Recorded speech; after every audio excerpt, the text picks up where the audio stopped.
দুজন আল্লাহর ওলি, একজন হলো সুফিয়ান সাউরি, আরেকজন হলো সাইবানে রাই। সুবহানাল্লাহ জোরে বলেন। এখন সাইবানে রাই বাঘের ওকে আয়, বাঘটা যেই মাত্র কাছে গেছে এমনি করে খপ করে তার কানে দইরা একটা গুরাইন্না যে দিছে। সুবহানাল্লাহ জোরে কইতেন না? বলেন তো কার কানে ধরছে? কি যে ধরছে হে কি জিন না মানুষ?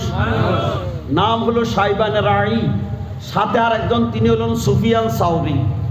এখন সাইবানে রাই বাঘের কানটা দইরা যখন গুরাইন্না দিছে বাঘের লেজ লড়াইতেছে। সুবহানাল্লাহ জোরে কইতেন না?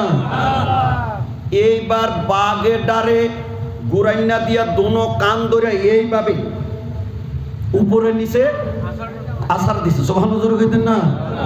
এখন বাঘে হাম হামা আম্বা আম্বা কইরা কটা ডাক দিছে। সুবহানাল্লাহ জোরে কইতেন না? মানে আল্লাহর দোনো ওলিকে স্বাগতম জানাইছে। সুবহানাল্লাহ জোরে কইতেন না? এরপরে বাঘডারে ছাইরা দিছে। এখন সুফিয়ান সাউরি ওকে বাবারে বাবা, তুমি যে কত বড় বুজুর্গ ওলি, বাঘের কানে ধইরা বাঘের গুড়াও।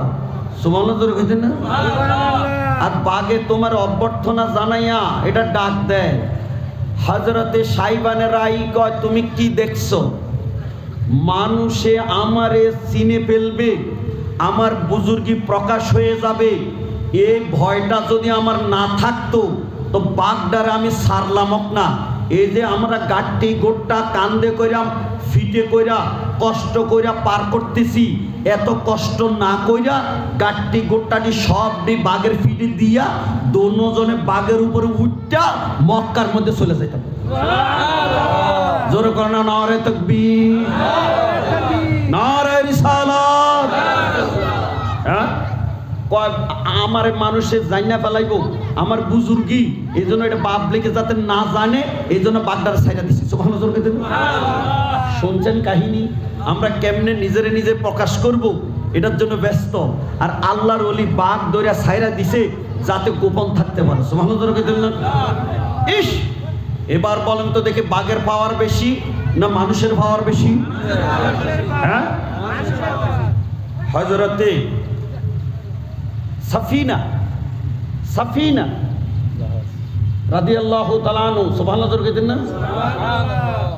এই সাফিনা রাদিয়াল্লাহু তাআলা আনহু একদিন সাগর দিয়ে নদী দিয়ে সফর শুরু করছেন, ব্যবসা করতে যাচ্ছেন। হঠাৎ করে তুফান শুরু হয়েছে।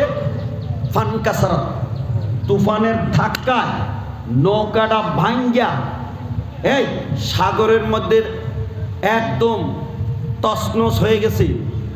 এই তক্তা ভাসতে ভাসতে কে যে কোন দিকে গেছে কোনো খবর নাই। তিনি বলেন আমি একটা তক্তা ধইরা জানটা বাঁচানোর জন্য সাগরের মধ্যে ভাসতে শুরু করলাম।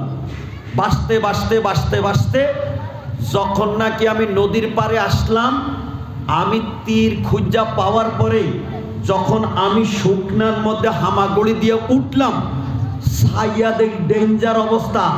নদীর মধ্যে তো তুফানে এই হাবুডুবু খাইয়া কোনোরমে তক্তা দইরা বাচ্চা উঠছি, কিন্তু ফিহা উসুদুন, এই জঙ্গলের মধ্যে আইয়া হাজির হইছি। এখানের মধ্যে বাঘ আর সিংহ দল বাইন্দা খাওয়ার জন্য দৌড়ানো শুরু করছে আমার দিকে। এতে আমি বাঘ সিংহ দেখে কি করতাম, আমার তো গায়ে শক্তিও না যে দৌড় দিব, কারণ পানির পিঠায় খাইতে খাইতে হাবুডুবু পানির মধ্যে ডুবতে ডুবতে আমার গায়ে শক্তি নাই।